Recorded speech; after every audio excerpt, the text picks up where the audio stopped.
Dewi, novel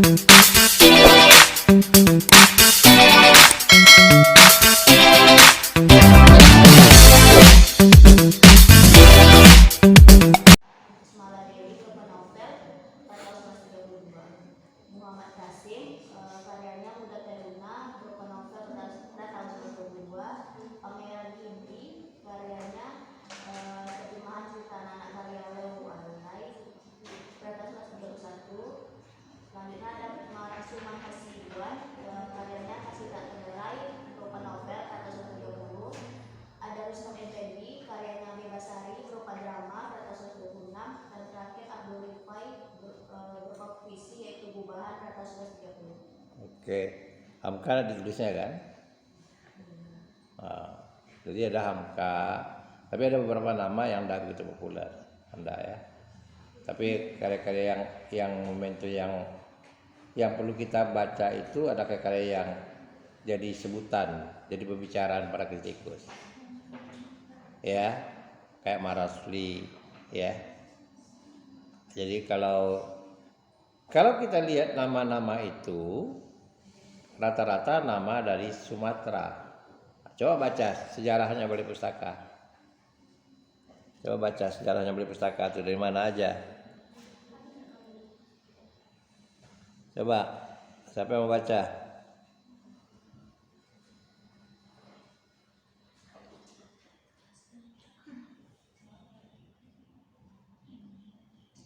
Sejarah Balai Pustaka.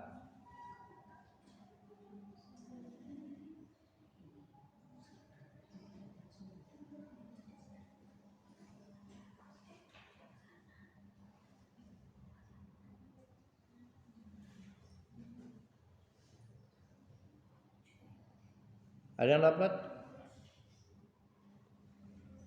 Ada yang dapat?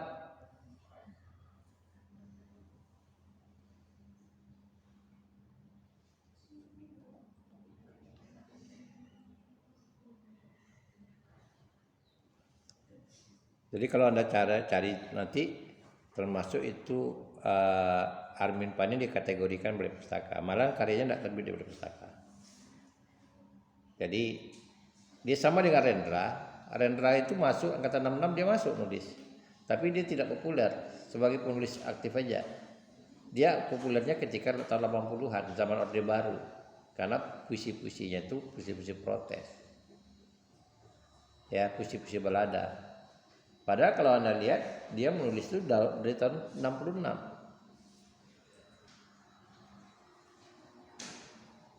Ada puisinya, Serenada Biru, Serenada Jingga, itu tuh puisi-puisi lamanya Rendra. Ya Rendra itu juga puisinya banyak yang romantis.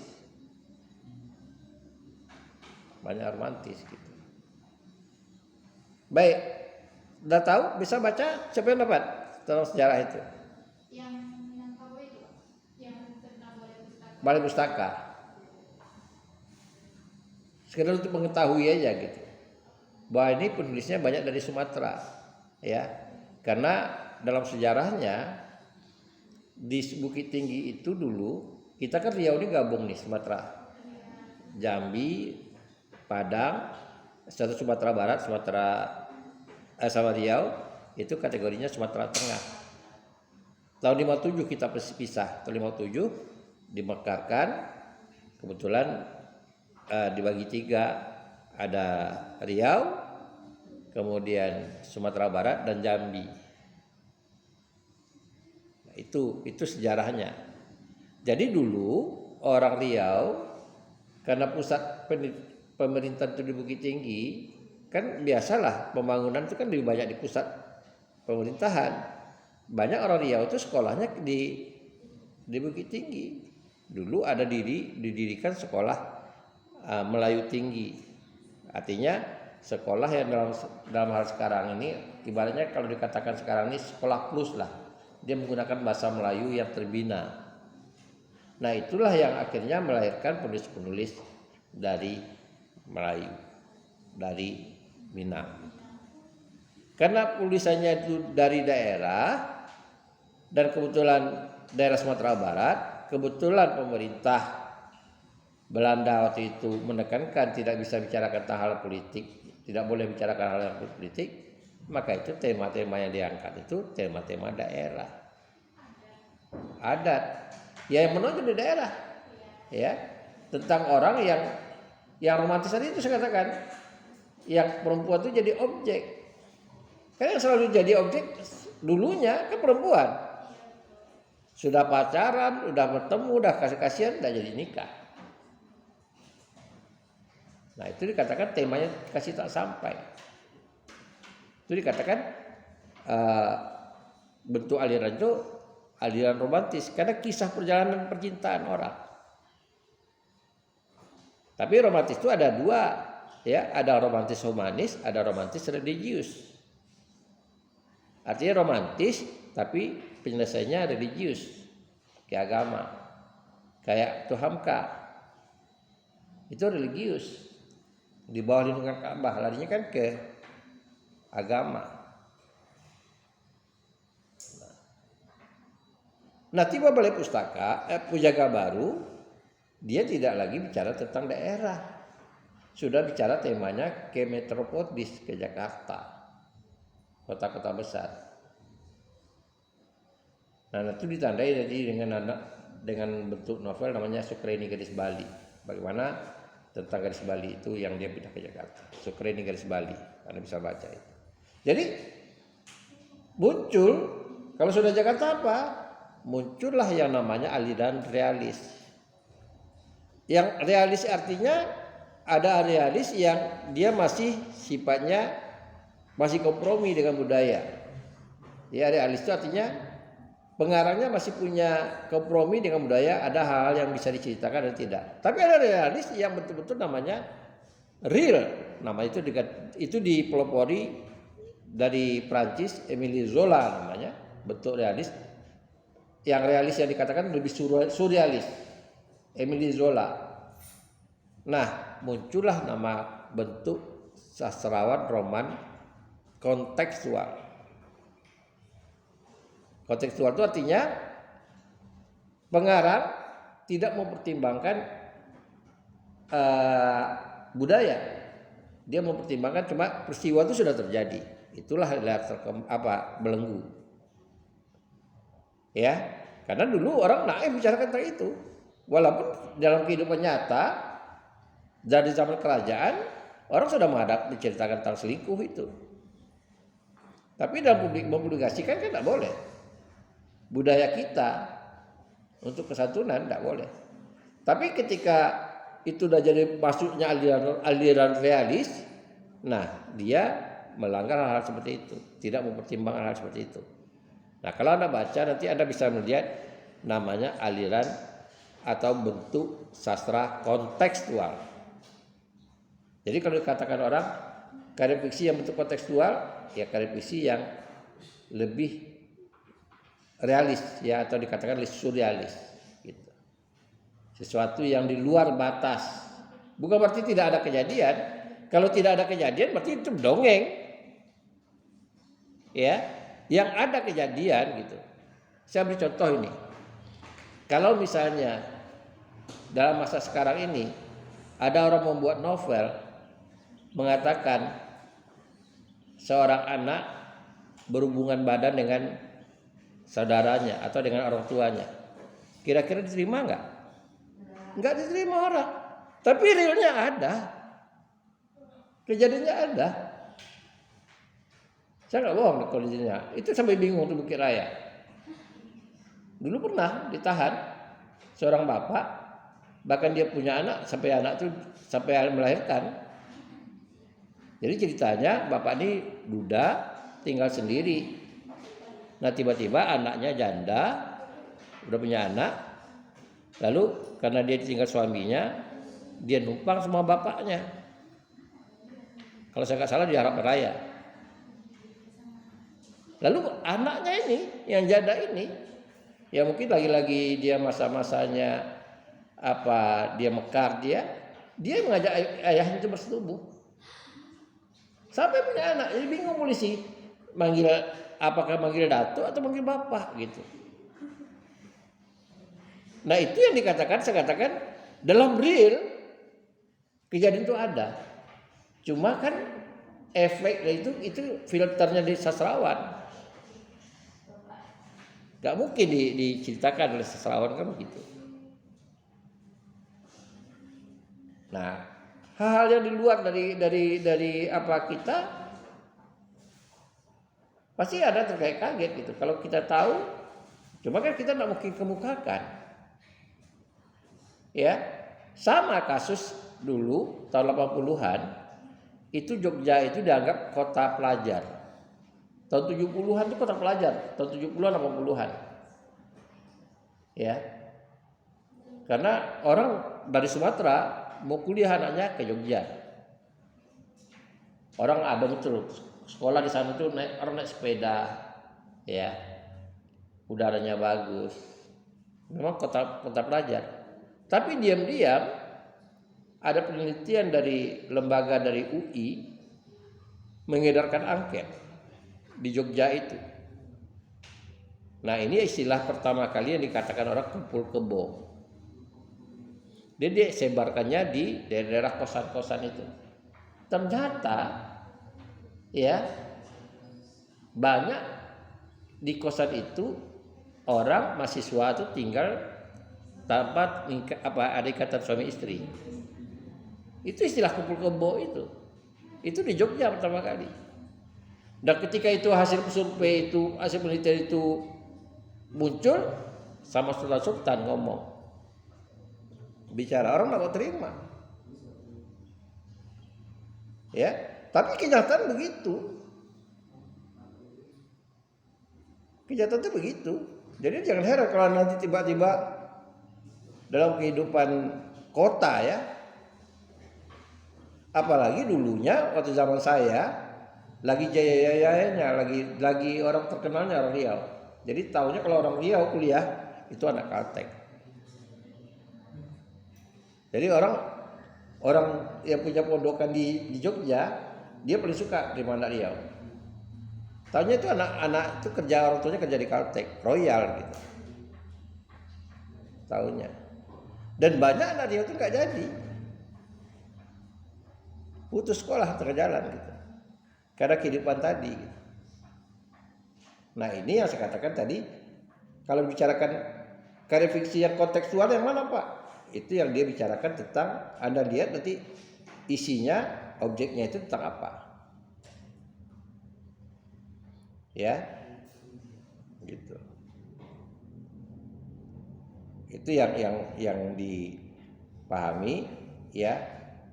Kalau kita misalnya sekarang ini lah dalam dunia sosial kita sekarang, kalau terjadi misalnya demo atau apa, kan kita tidak boleh bicarakan hal-hal yang sifatnya real. Ya, bahkan sekarang pemerintah zaman Jokowi ini paling hebat. Dia kuasai itu media televisi. Mana akan terjadi? Mana ada sejak zaman Jokowi ini ada dipublikasikan demo-demo itu yang sifatnya ekstrim? Ada enggak? Enggak ada. Kebetulan orang melihat di media sosial. Begitu hebohnya di Batam misalnya gas air mata masuk ke sekolah. Kalau di televisi nggak bisa kita lihat, enggak ada. Tapi di media sosial banyak, ya, yang katanya kemudian dibawa angin. Kok dibawa angin? Memang sengaja. Itu tadi yang saya katakan, itu contohnya yang dikatakan bicara tentang real tadi, ya. Bisa dipahami? Bisa dipahami? Nah, jadi kajian kita sekarang tentang balai pustaka, Anda cari novelnya. Cari novelnya, satu aja novelnya. Saya ingatkan jangan baca sinopsis. Jangan baca sinopsis. Nanti Anda cari sinopsis karangan Yusuf Wadudu. Karena sinopsis itu bukan roman. Ya, itu ringkasan cerita. Paham? Lalu Anda lihat, Anda bahas satu aspek saja. Ya kalau mau dua silahkan mau dua, tapi saya tekan satu aspek itu dalam. Misalnya gaya bahasanya, ya, atau Anda membuat dua unsur yang berkaitan. Paham? Saya beri contoh begini, kita bicara perubahan perilaku. Sekarang ya, perilaku orang itu bisa berubah. Pertama bisa dipengaruhi oleh orang lain. Arti tokoh dipengaruhi oleh tokoh. Tokoh dipengaruhi oleh tokoh. Paham? Nah, tapi ada juga yang tokoh dipengaruhi oleh tempat. Ya. Ada juga tokoh yang dia punya pendirian, dia tidak berubah. Dia punya prinsip. Contoh Hayati dan Zainuddin. Nah, kenapa Hayati itu dia jatuh cinta dengan Zainuddin? Yang pertama kali karena suasananya romantis, hari hujan, sama-sama berteduh di balai-balai, hanya berdua lagi, tinggal orang udah pada pulang. Lalu Zainuddin menawarkan jasa mengantarkan Hayati pulang, walaupun tidak ada payung, dengan berpayungkan daun pisang, kan romantis. Ya, kalau Anda misalnya pas kehujanan di kampus ada teman yang baik hati, karena Anda berdua aja tinggal, tapi tidak dengan daun pisang, karena di kampus tidak ada daun pisang ya, dengan kertas asoy aja misalnya. Nah, akhirnya kan timbul bunga-bunga itu. Ini baik kali ini laki-laki. Tapi setelah kemudian dia berpisah, Zainuddin itu di sekolah di Padang Panjang, ketika dia ketemu terjadi perubahan karakter. Ya, terjadi perubahan. Apakah itu dipengaruhi oleh adiknya si Aziz? Karena berteman dengan adik si Aziz yang suaminya nanti bakal jadi suaminya dia. Atau ada yang mengatakan karena perubahan tempat. Nah, ini harus Anda pahami. Ya. Ini harus Anda pahami. Sama juga Siti Nurbaya, ketika dia bapaknya masih hidup, kemudian solusi penyelesaian bapaknya itu karena satu-satunya jalan dia harus nikah dengan Datuk Maringgih. Ya selaginya bapaknya masih hidup, dia baik di Datuk Maringgih karena dia anak suaminya. Tapi setelah bapaknya meninggal, justru dia melawan dengan Datuk Maringgih. Jadi itu contohnya. Karakternya Siti Nurbaya itu berubah gara-gara manusia, orangnya, bapaknya. Begitu. Jadi itu yang Anda pahami supaya Anda tahu. Tapi sebaiknya karya-karya yang dibicarakan orang di balai pustaka. Ya. Apakah karya-karya itu yang bisa mengingatkan Anda yang sudah dijadikan film? Boleh. Artinya Anda lihat di filmnya juga, lihat di novelnya. Karena sekarang orientasi orang ke menonton, ya. Misalnya secara membawa nikmat, misalnya Anda mau nonton itu, ya silahkan, gitu. Paham? Paham? Ngerti? Kira? Ada mau ditanyakan? Ada? Ada mau ditanyakan nggak? Ada nggak? Jadi tugas kita pertemuan kelima ini bicara tentang balai pustaka. Ya, tadi saya katakan angkatan itu ditentukan sebetulnya ada dua. Pertama karena ada peristiwa politik, yang kedua karena ada perubahan karya sastra. Tapi banyak pendapat mengatakan begini, angkatan itu lebih baik ditandai dengan perubahan karya. Karena itu tadi saya katakan Grota Azuranya STA tahun 80-an diterbitkan, 50 tahun 80-an ya 50 tahun. Jaraknya daripada angkatan balai pustaka Pujangga Baru, tapi dikategorikan orang dia karyanya karya Pujangga Baru. Karena ragamnya itu, gayanya itu, stylenya itu style Pujangga Baru. Walaupun novel itu nanti Anda lihat terbitnya di situ. Nah, sama juga Belenggu itu harusnya terbitnya balai pustaka. Tapi karena ada ketentuan yang harus dipenuhinya, tidak lolos sensor di balai pustaka, akhirnya diterbitkan di Pujangga Baru. Itu salah satu korban balai pustaka itu. Karena itu kerja balai pustaka mereka merasa tidak puas, dan mereka mendirikan sebuah angkatan namanya Angkatan Penjaga Baru 30-an. Itu akibat dia merasa tidak puas. Ya. Nah, karena dia rata-rata tuh orang tuh hidupnya di kota, walaupun dia orang Sumatera, STA itu orang Sumatera, ya mereka lebih alirannya kayak STA itu dia lebih humanis. Jadi romantisnya humanis, lebih ke manusia. Nah, oleh karena itu dia mengambil setting itu kota. Ya, kehidupan kota. Arti kehidupan kota itu ya berlaku sama dengan Anda sekarang. Anda kan tidak mempertahankan tradisi masing-masing. Lembur masing-masing di kosan, ya orang Batak pakai tradisi dia, kalau bertahan kan nggak mungkin. Artinya timbul tradisi baru, tradisi anak kos. Kira-kira seperti itulah. Ketika Anda kuliah, pas ketemu di kampus, di Pekanbaru, yang muncul itu bukan tradisi masing-masing. Tapi kalau udah balik ke kampung, balik lagi. Ya, tapi kalau Anda pertahankan tradisi di kampus, Anda bawa ke kampung, orang mulai melihat, ini udah mulai berubah nih sejak kuliah. Padahal itu lumrah terjadinya. Ya, namanya tradisi itu tak akan mungkin tidak berpengaruh karena saling berdekatan gitu. Paham? Nah, jadi sekali lagi yang kita bahas hari ini itu tentang balai pustaka. Tugas Anda cari karya balai pustaka itu, Anda baca, Anda bahas. Itu Anda jadikan konten. Karena kalau semua nggak mungkin. Jadi perlahan, tapi sekali lagi saya katakan pilihlah karya yang jadi pembicaraan buah bibir orang ketika bicara tentang balai pustaka. Itu aja. Nah, kalau nggak ada pertanyaan, tadi pagi sudah bagi kelompok tadi. Udah, terima kasih. Assalamualaikum warahmatullahi wabarakatuh.